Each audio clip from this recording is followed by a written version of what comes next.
This case happened relatively close to where I live, and although I don't know this family personally, I have friends who do. And it just always shook me to imagine what this poor family went through towards the end is beyond comprehension. As far as I know, 0 YouTubers have covered this case on the night of Thursday, September 3rd. 2012, the Trainer family, an amazing middle-class family of 6, were at their home in Oshawa, Ontario, setting in for what should have been a quiet evening. This family is as tight-knit as it gets, and although we don't know exactly what they were doing, it was a weeknight, so we can only surmise that they were going about their typical routines, but the young ones enjoying their last few days of summer, and the father, a high school teacher, prepping for the following week as well, but really trying to enjoy his last few days with his family before getting back into the busy school schedule again. We don't know exactly what was going on, but they would eventually get tired and head to bed.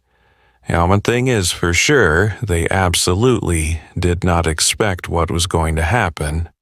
The middle of the night at 1:20 a.m., so now the early morning of Friday, September 4th. A sudden burst of gunfire echoed through this neighborhood.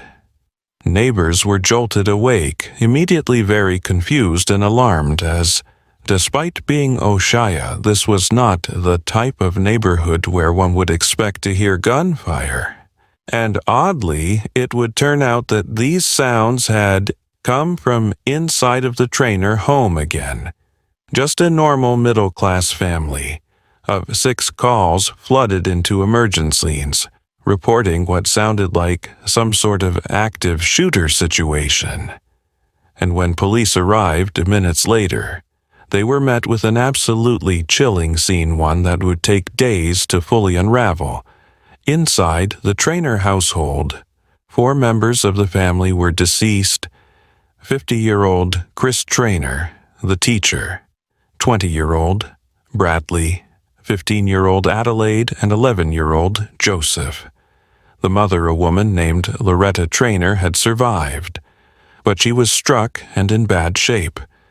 As well, the shooter was also found deceased, and it appeared to be at his own hands.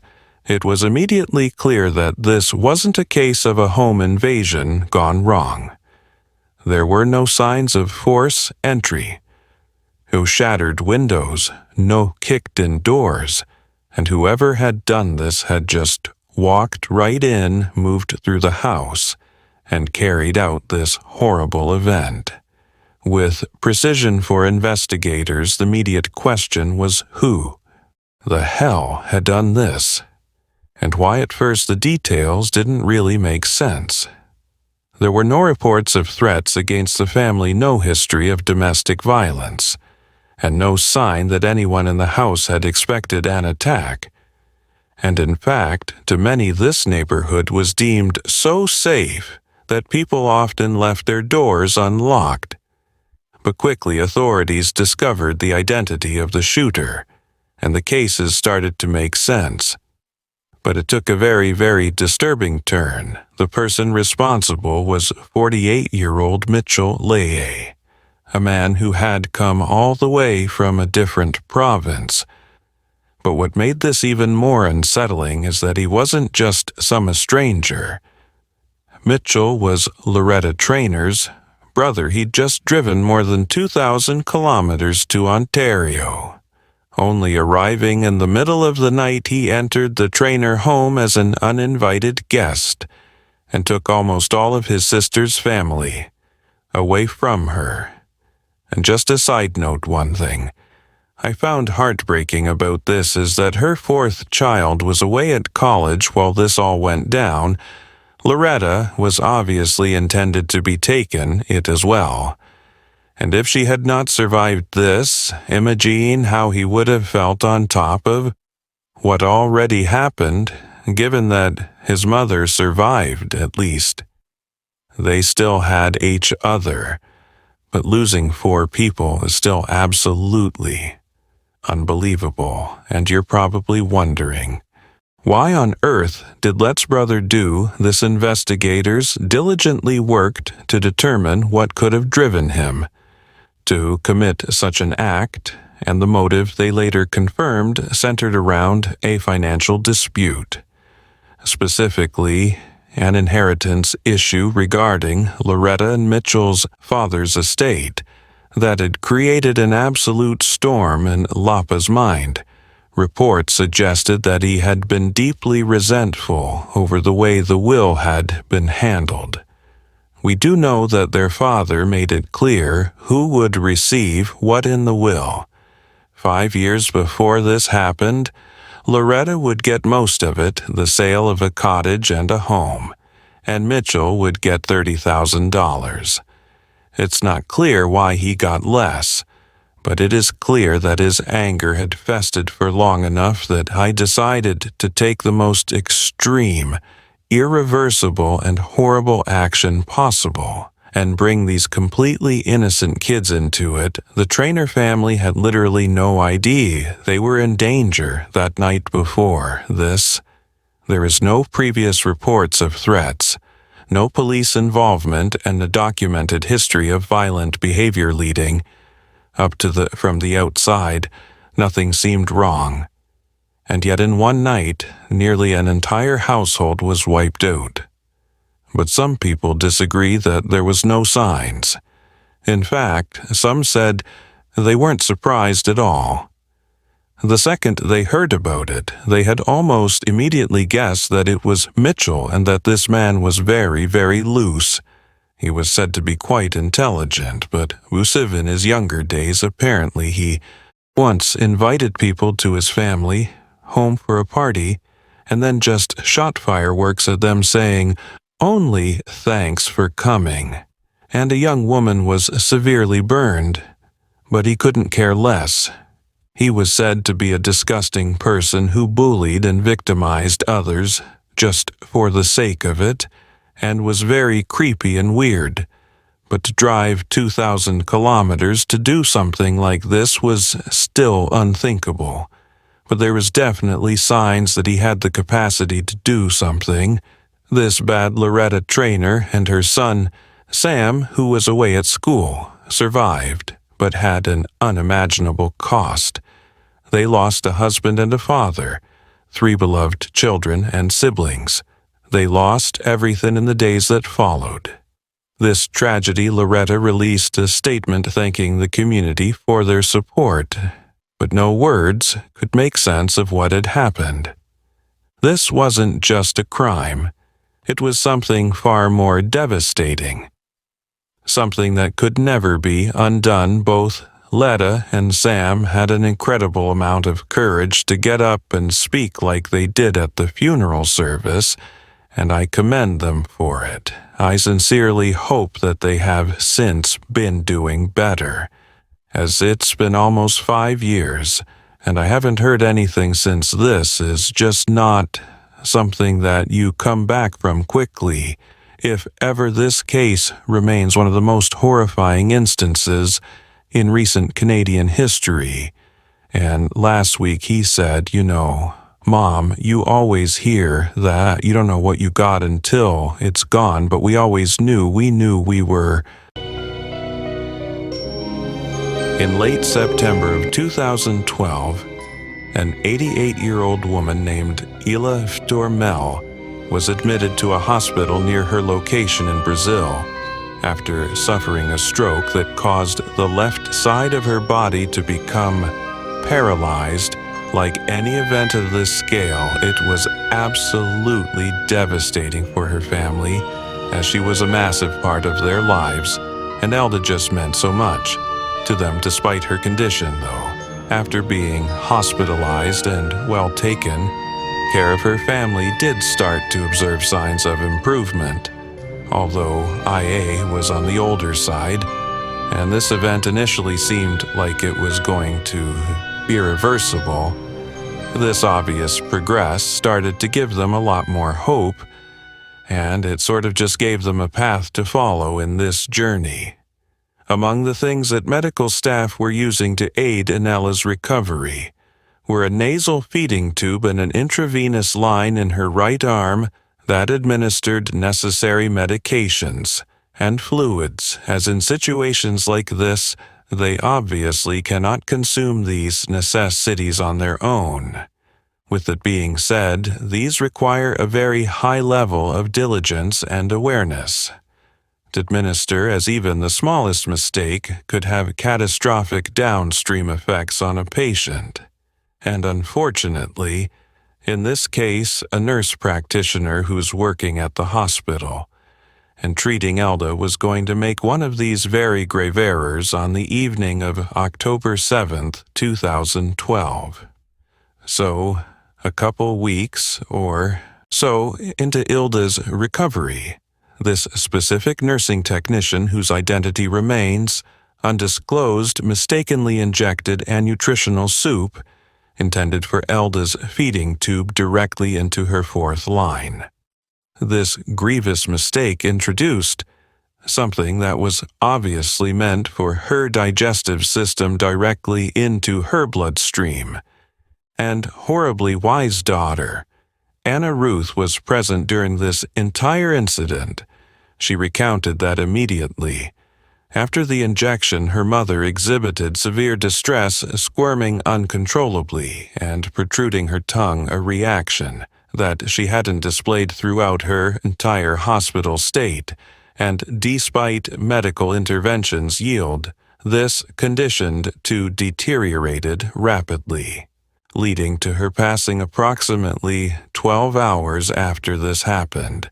This is honestly one of the most awful things I could imagine, especially for her family who had to be right there with her, just after their spirits were starting to. So, into Ilda's recovery, this specific nursing technician whose identity remains undisclosed mistakenly injected a nutritional soup intended for Elda's feeding tube directly into her IV line. This grievous mistake introduced something that was obviously meant for her digestive system directly into her bloodstream. And horribly wise daughter Anna Ruth was present during this entire incident. She recounted that immediately after the injection her mother exhibited severe distress, squirming uncontrollably and protruding her tongue, a reaction that she hadn't displayed throughout her entire hospital stay, and despite medical interventions this condition deteriorated rapidly, leading to her passing approximately 12 hours after this happened. This is honestly one of the most awful things I could imagine, especially for her family who had to be right there with her.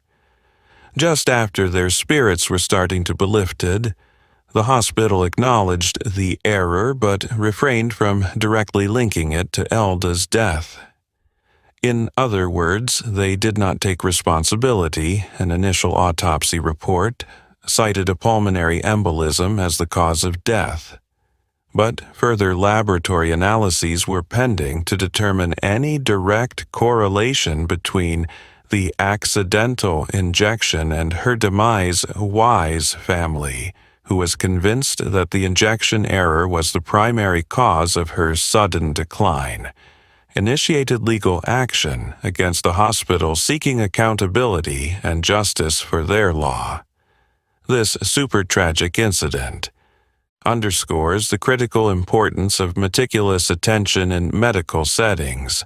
Even seemingly minor errors like this can have catastrophic consequences, emphasizing the need for stringent protocols and continuous training to prevent stuff like this from happening. Rest in peace to poor Ilda, and I hope to God her family has been doing better since this event took place over 12 years.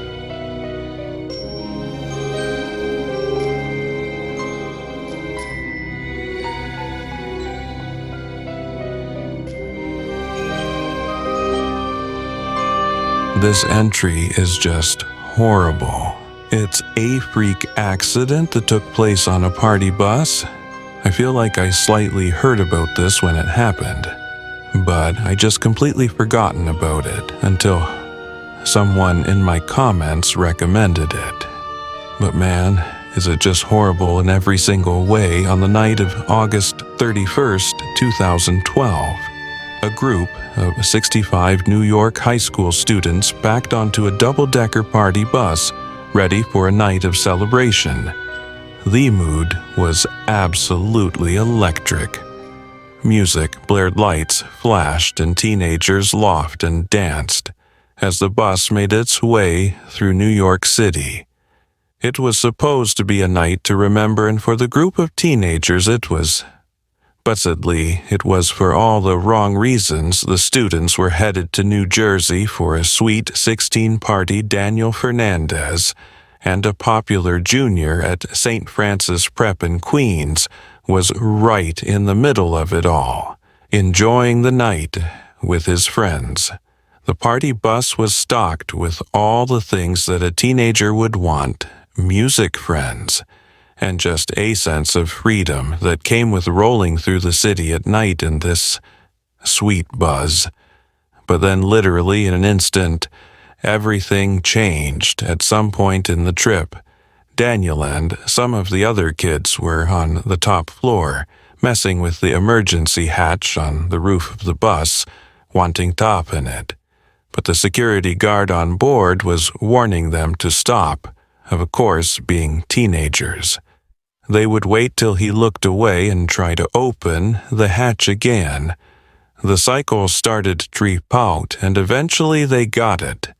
These weren't like the big doors that you'd see on the back of the bus, but it was a roof hatch that was there in case the bus fell on its side or the back doors were inaccessible.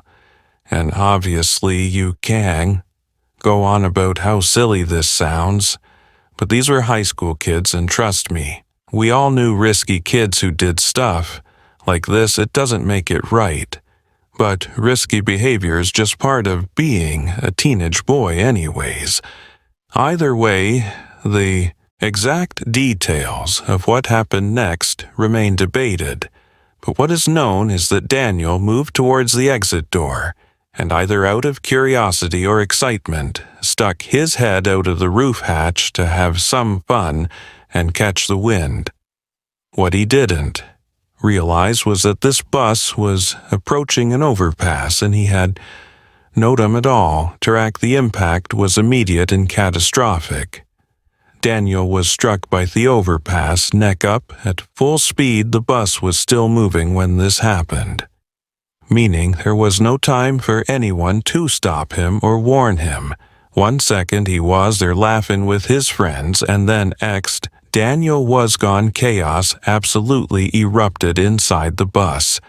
Screams filled the air as students tried to process what had just happened, and I cannot even begin to imagine what these poor kids witnessed. The driver, unaware that Daniel had even opened the exit, was forced to pull over.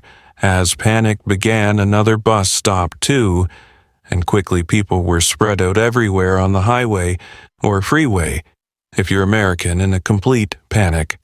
First responders arrived quickly, but obviously there was, unfortunately, nothing they could do. And the days that followed this accident, grief hit the community like a wave. Hundreds gathered for his funeral, with classmates, teachers, and family members struggling to comprehend how such a senseless accident could have even happened to begin with. In fact, this funeral was so shocking that his own grandmother fainted from grief at the service. Also, there was tweets popping up from people who witnessed it. And man, my hearts go out to these people. This was over a decade ago now. But this is bad, and it's just something that never leaves you. Also, this is how Twitter looked when I was in high school, and I just completely forgot about it.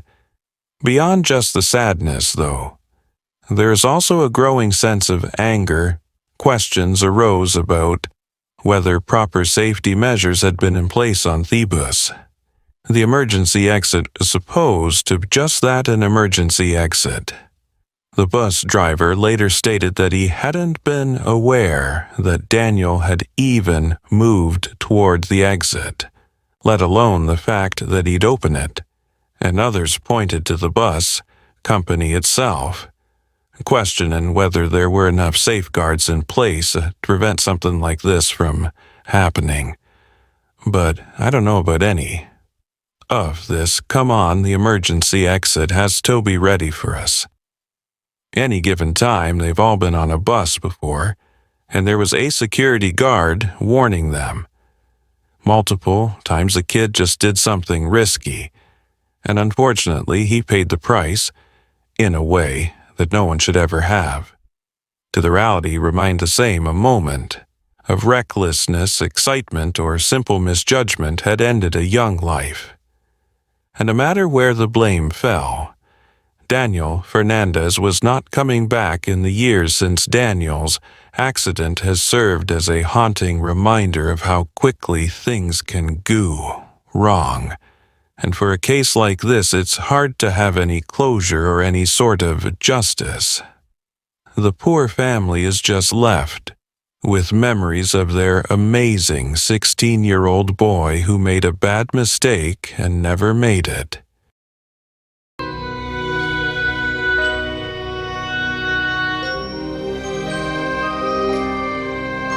The Mystery of Lake City Quiet Pills. The story begins with a user named Religion of Peace, a frequent poster on Reddit who had a peculiar online presence. He was known for his sharp, often rude comments, and had a fascination with military operations. But what truly set him apart was his association with a mysterious website, LakeCityQuietPills.com. On July 17, 2009, Religion of Peace suddenly stopped posting. A few days later, a Reddit user named 2-6 announced his passing. According to 2-6, Religion of Peace was an old man named Milo, a former military veteran with a history in private security. While some took the news at face value, others found something unsettling about it, especially when they began investigating the website he was linked to. LakeCityQuietPills.com seemed, at first glance, to be an image hosting site. But those who examined its source code found something disturbing. Hidden messages that appeared to be job postings for private military contractors. The postings contained cryptic references to high-paying assignments, international locations, and coded phrases that hinted at assassination missions. Intrigued, internet sleuths continued to dig deeper, uncovering details that pointed to possible covert operations. The messages mentioned payouts for successful jobs, instructions for meeting locations, and what seemed to be reward distributions for past missions. Who was behind this? Was it simply an elaborate online hoax, or had they stumbled upon a real mercenary network hiding in plain sight? Things took an even darker turn when one of the supposed assignments on the site coincided with a high-profile assassination. Some Redditors speculated that Lake City Quiet Pills could have been involved in the killing of Hamas operative Mahmoud al-Mabhouh, who was found dead in a Dubai hotel in 2010. The timeline, coded messages, and the military connections all seemed eerily coincidental. As the theories spiraled, the website eventually went offline, leaving more questions than answers. To this day, no one has definitively proven what Lake City Quiet Pills was. Was it a front for a private security firm? A real network of contract killers? Or just a complex internet myth that got out of hand? One thing remains certain. Somewhere in the depths of the internet, the truth still lingers, waiting to be uncovered.